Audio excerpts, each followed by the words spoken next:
Welcome to Học Tiếng Anh với Joseph, where we build vocabulary and practice pronunciation through reading.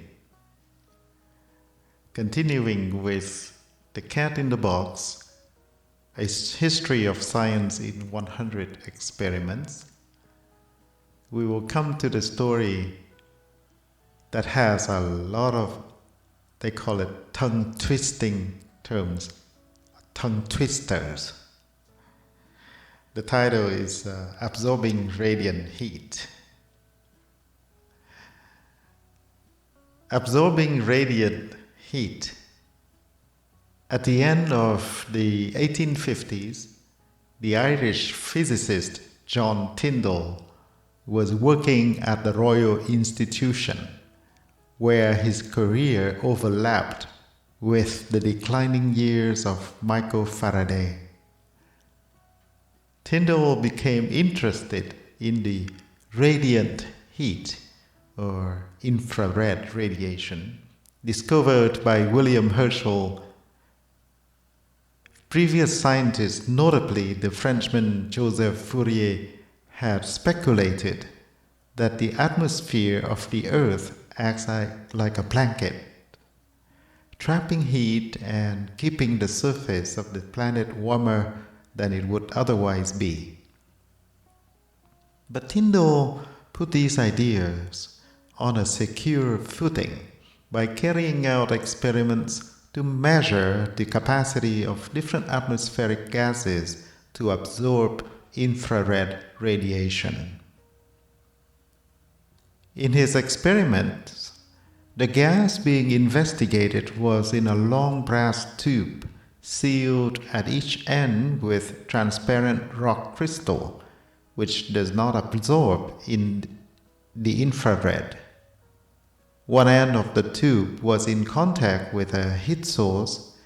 Infrared radiation that had passed through the gas in the tube emerged from the other end onto a sensitive detector called a thermopile, which converts temperature differences into electricity.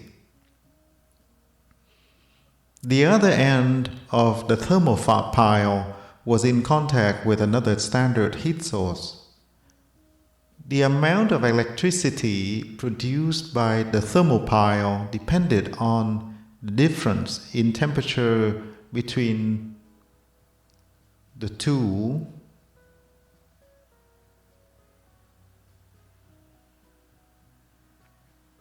ends, and was measured with a galvanometer to reveal how much or how little infrared heat had been absorbed by the gas in the tube.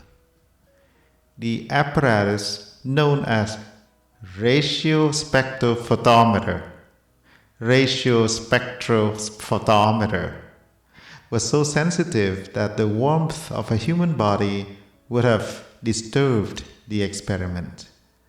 So the deflection of the needle of the galvanometer had to be read using a telescope from the far side of the laboratory.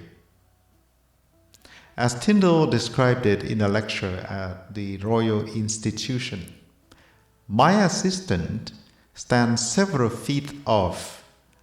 I turn the thermopile towards him.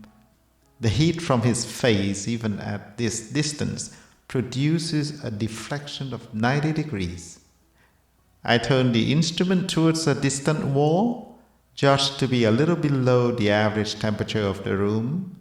The needle descends and passes to the other side of zero, declaring by this negative deflection that the pile feels the chill of the wall." Tyndall measured the relative infrared absorbing power of nitrogen, oxygen, water vapor, carbon dioxide, then known as carbonic acid, ozone, methane, and other hydrocarbons. He found that the best absorbers of infrared radiation are water vapor, carbon dioxide, and hydrocarbons such as methane. Nitrogen, the main component of the Earth's atmosphere, does not significantly absorb infrared, and nor does the oxygen we breathe, although the triatomic form of oxygen, ozone, does. His results were presented to the Royal Society in the Bakerian Lecture of 1861 and later elaborated on his book and other lectures. This led Tyndall to develop one of the first scientific explanations for the occurrence of ice ages. Water vapor is the most powerful absorber of infrared radiation, but Tyndall suggested that the amount of water vapor in the air is affected by the amount of carbon dioxide. If there is more carbon dioxide, more heat is trapped and the planet warms a little. That causes more water vapor to be evaporated from the oceans, which enhances the warming. Without the presence of these gases in the air, he said, the Earth would be held fast in the iron grip of frost. This, he thought, could be the explanation for the Ice Age described by Louis Agassiz. In the past, there had been less carbon dioxide and less water vapor in the air, and the planet had been colder as a result. Although not the whole story, this is one component of the modern understanding of the Ice Age cycles, in which small changes in temperature are magnified by such feedback processes. Tyndall also correctly explained the fall in temperature at night and the formation of dew or frost as a result of heat being lost by radiation. And he invented a technique for measuring the amount of carbon dioxide breathed out in each human breath. This technique is still used in hospitals to monitor anesthetized patients. The truth of Tyndall's remark about the iron grip of frost is shown by comparing the temperature of the Earth with the temperature of the Moon. The airless Moon receives the same amount of solar light and heat on each square meter of its surface, on average, as the surface of the Earth does. But the average temperature of the Moon, averaged over the entire surface area, day and night, is minus 0.4 Fahrenheit, minus 18 degrees Celsius, whereas the similar average temperature of the Earth is 59 degrees Fahrenheit, or plus 15 degrees Celsius. Although a little heat does leak out from the Earth's interior, that difference, 91.4 degrees Fahrenheit or 33 degrees Celsius, is almost entirely due to the warming effect of the atmosphere through the trapping of infrared radiation, a process often known today as the greenhouse effect. Vocabulary: overlap, decline, declining, speculate, speculating, speculator, thermopile. I'm pretty sure with most of you,